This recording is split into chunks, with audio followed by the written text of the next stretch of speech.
এ ব্যথা আমার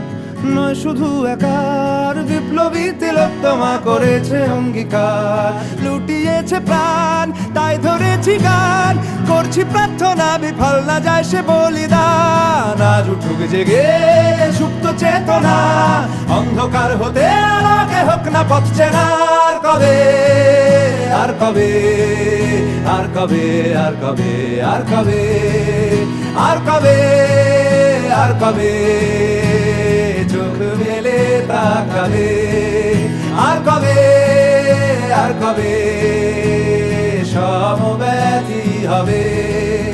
আর কবে, আর কবে মনটা হবে স্বাধীন, আর কবে, আর কবে ফের ঘুরে দাঁড়াবে, আর কবে, আর কবে কণ্ঠ শক্তি পাবে, আর কবে, আর কবে চিত্ত স্বাধীন হবে, আর কবে,